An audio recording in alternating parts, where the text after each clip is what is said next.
There are headphones for every potential sound signature and all throughout the price range. You don't have to pay hundreds or even thousands of dollars to get good performance. A new contender in the crowded headphone field is ALABS. This company apparently has been in the audio industry for 17 years and has now released their first headphones, which they call the HW501. These retail for about $100 with some discounts available on Amazon. ALABS sent me their headphones to review. Let's find out what they can offer the would-be consumer. ALABS says that their headphone uses proprietary 50mm dynamic drivers made of, quote, rigid and high-quality nanofiber material. They promise that a floating free-side driver helps reduce audible distortion, but renders, quote, accurate sound presentation. Specifically, ALABS claims you can clearly hear more details in orchestral music. Compared to what? They do not say. ALABS promises that the maple used in this headphone smooths out top and low ends and helps promote, quote, a warm character to the sound. ALABS includes a frequency response graph in the box. This graph does not necessarily suggest a warm sound signature. Ultimately, ALABS does not make any flamboyant promises. The photos will suggest a heavy headphone, but the ALABS is different in person. The wood is well carved and shows no obvious imperfections. However, you can immediately tell that the wood is quite hollow, which contributes to the very light weight of this headphone. The majority of this headphone is built with wood and metal. The headband adjustment system is utilitarian but perfectly functional. The ear cups have some horizontal movement and plenty of vertical orientation. The ear pads are thick foam covered in fake leather. While soft, this is a far cry from memory foam. The ear pads are not proprietary and you can easily find replacements online. The headband is covered on both sides with spongy foam. ALABS gives us a carrying bag and a single-ended cable. Both are sturdy. The cable transmits little microphonics. As for comfort, I found a couple of things. The ALABS headphone is really light. The clamping force is less than that of the HD6XX, but the headphone sits fairly securely. The headband and ear pads are very comfortable, partly due to the light weight. The headphone is quite large. This is the first headphone I can think of that I had to keep in the lowest vertical position. This headphone is made for large heads. I could easily wear the ALABS for 3 hours. Overall, the ALABS headphone is well made. It is comfortable and comes with decent accessories. I wish ALABS would have included a set of spare ear pads, but for this price and the fact that these are not proprietary, it's somewhat excusable that the company did not.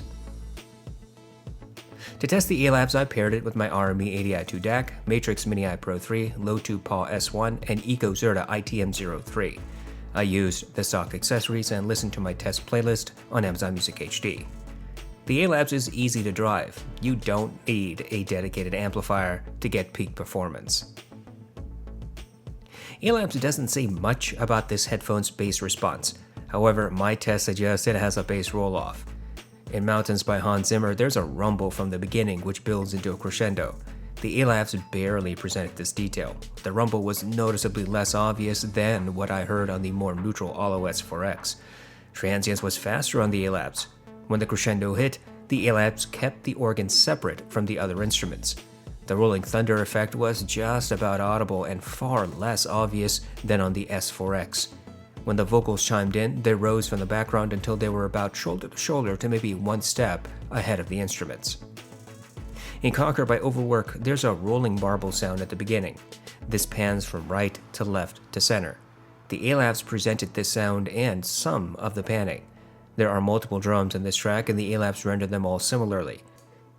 The various drums all had hard impact and each drum strike was distinct and sharp. Drum hits were sharper on the ALABS than on the S4X. I listened to several hip-hop songs including Pure Water, Neopatek, Reel It In, and Uproar. On each occasion, the ALABS did present the sub-bass, but it was considerably less obvious than on the S4X. The subwoofer always sounded like it was at the other end of a large room on the ALABS. The vocals were about 2 steps ahead of the instruments and retained their sparkle. The drums were slightly louder than the sub-bass. I listened to my Sicario playlist. I used these tracks to determine if there's any audible bass distortion. Traversing from low to high volumes, I could not hear any distortion. Overall, the ALABS has a bass roll-off. This is patently obvious when compared to more neutral headphones. However, the ALABS also has quick transients and above-average clarity in this region. ALABS says that this headphone renders highly transparent mids. My tests indicate that the mids are forward and sibilant. In Orla Gartland's Why Am I Like This, there's natural vocal grain and sibilance mixed into the track. The ALABS presented both and emphasized the sibilance. This was patently obvious when I compared the ALABS against the more neutral Aventone planar. The ALABS sibilance push was greater than what I heard on the S4X as well, but not nearly as harsh as that of the HD560S. Orla's voice was 2 steps ahead of the instruments on the ALABS. All instruments were clear and distinct. The drums were less audible on the ALABS than on the S4X. In Watch You Back My Hame, the ALABS again showed that it noticeably emphasizes vocal sibilance. This was again greater than what I heard on the Olo S4X. At 8 seconds into the track, the primary singer says the word "we" and drags it out, making it sound gravelly. The ALABS rendered this detail. There are 2 backup vocalists, one in either channel. The ALABS initially presented all 3 vocalists clearly with their individual tonalities, but when the instruments played at maximum, the backup vocalists melded into one voice. The drums, bass, guitar, and piano all remained clear and separate. The drums generally were louder on the S4X than on the ALABS. On the ALABS, the vocals remained 2 steps ahead of the other elements. In Superposition by Young the Giant, the ALABS presented the ukulele, drums, and bass, and the bass sounded like it was distant. All instruments were clear and separate. The primary male vocalist was 2 steps ahead of the instruments. His vocal sibilance was slightly emphasized. There's a backup vocalist whose voice is layered beneath the primaries. Most headphones cannot reveal this subtle detail, and the ALABS could not either. Between 1 minute and 10 and 1 minute and 20 seconds, there are sharp intakes of breaths. The ALABS presented this detail.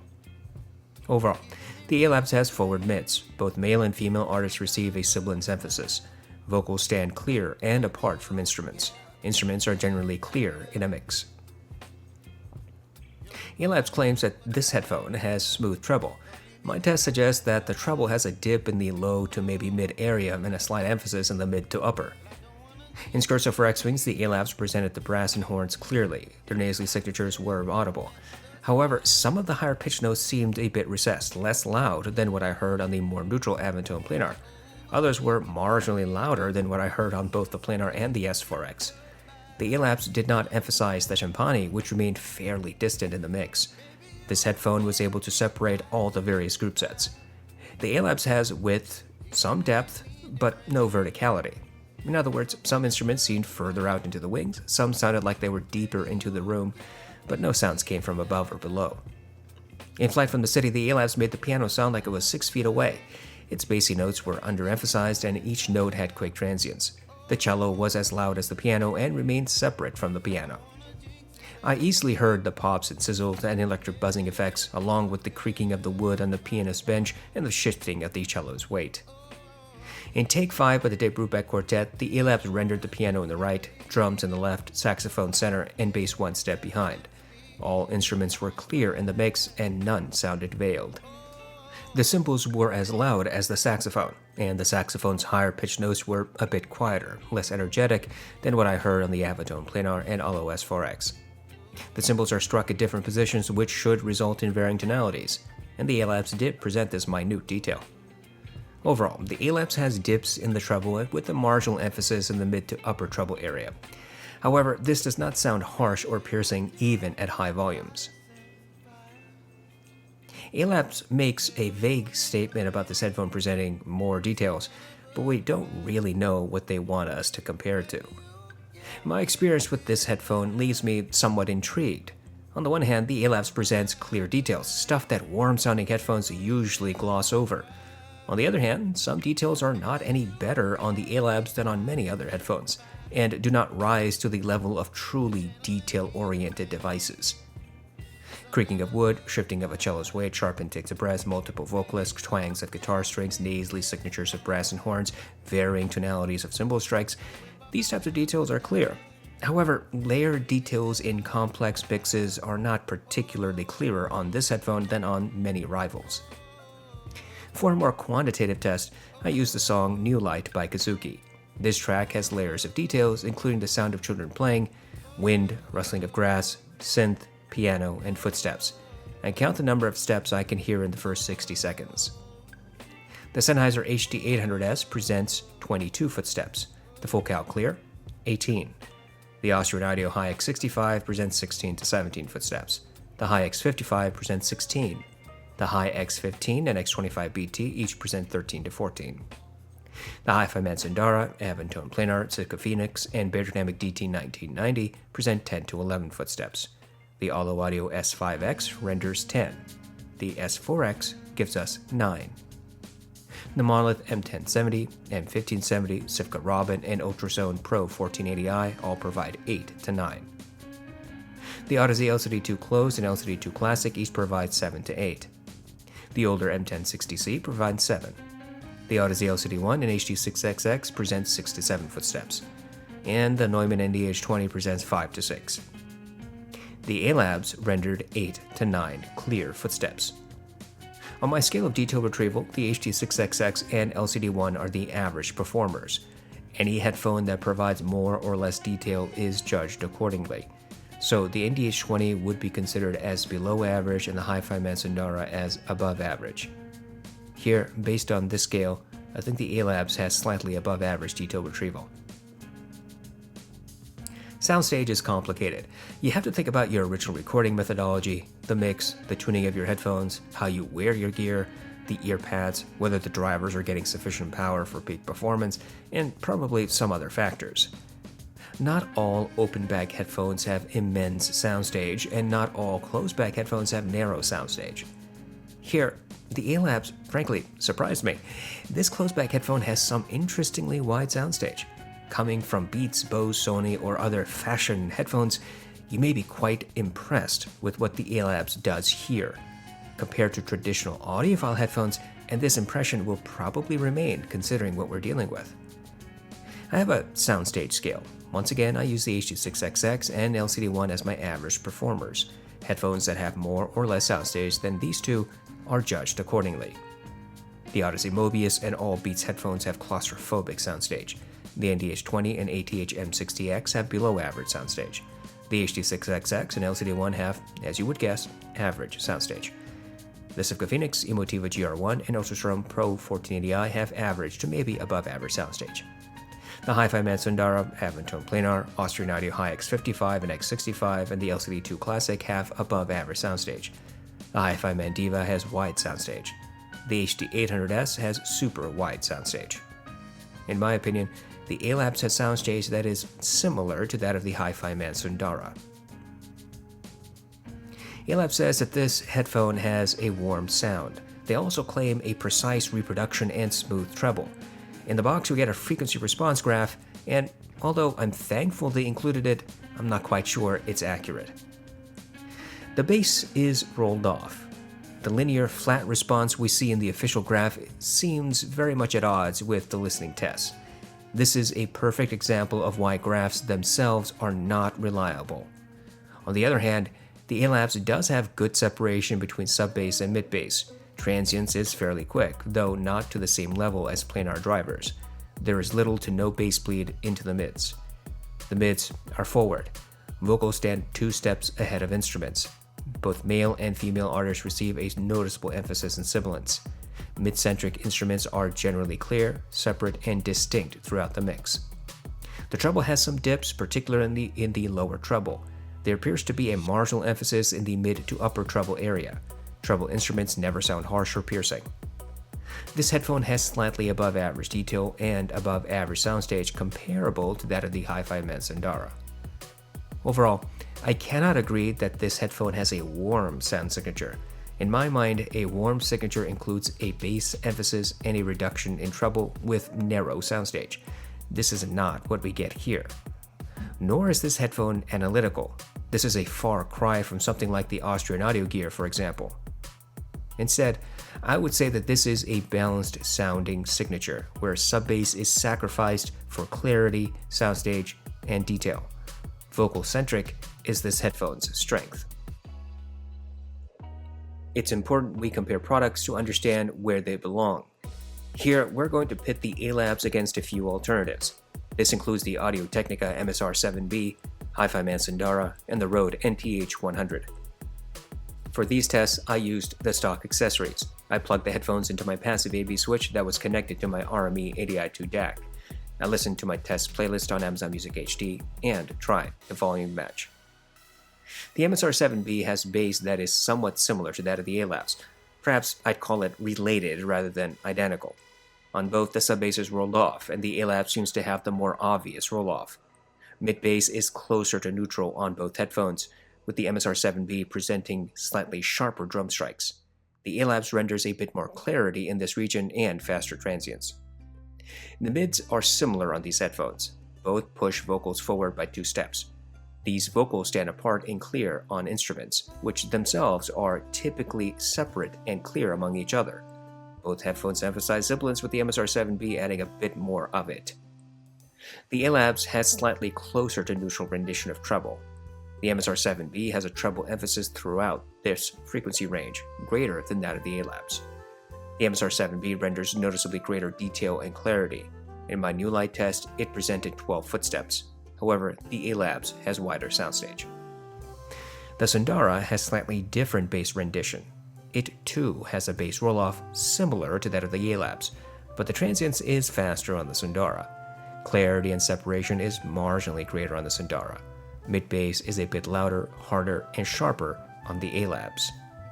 The mids are different. The Sundara is noticeably closer to neutral. Vocals are not sibilant on this headphone as opposed to the ALABS. On the ALABS, vocals stand further apart, more clearly. Mid-centric clarity is similar, with the Sundara presenting slightly greater separation. The treble is also different. The Sundara is closer to neutral. The ALABS has a dip in the lower treble and a marginal emphasis in the upper treble area. The Sundara presents more clarity and detail, but the two headphones exhibit similar, though not identical, soundstage. The NTH100 has a very different bass rendition. Its bass is neutral compared to the ALABS. Transients is considerably faster on the ALABS. Drum strikes are sharper on the ALABS. There's more bass bleed into the mids on the NTH100. The mids are, again, different. The NTH100 has a neutral rendition with no emphasis of sibilance. The ALABS, on the other hand, has a noticeable push. Vocals stand 2 steps ahead of the instruments on both headphones, but are a bit closer to the ears on the NTH100. The NTH100 has neutral treble. The ALABS, as I mentioned before, has dips in the lower treble and a marginal emphasis in the mid to upper treble. Detail and clarity in this region is probably a toss-up. The two headphones present similar detail, with both presenting 8 to 9 footsteps in my new light test. The ALABS has wider soundstage. Hopefully comparisons like these help you understand what your preferences might be. None of these headphones sound the same, and they all have their own strengths and weaknesses. Maybe one of these might be right for you, or you could find something entirely different. I'm perfectly happy when we get new options in the market. Diversity among headphones and IEMs is a good thing, and if we can experiment with new tunings for little money, that's even better. I don't know where ALABS was before, or how much behind-the-scenes work they've done for other companies. Looking at their Amazon page, it seems they have a handful of gear. Here, the ALABS headphone is a balanced-sounding tuning. If you like bass, this is not the headphone for you. If you want a warm, bassy sound, you really should look elsewhere. But if you prefer vocal clarity, good detail, and reasonably wide soundstage and a close-back design, then the ALABS makes a unique proposition. We get a well-built headphone with decent accessories and a price point that makes all of this quite interesting. If you can find this headphone on Amazon at a discount, then I think it is definitely worth considering. If you think you might like hearing your music differently than with typical headphones, then the ALABS might be something you end up enjoying.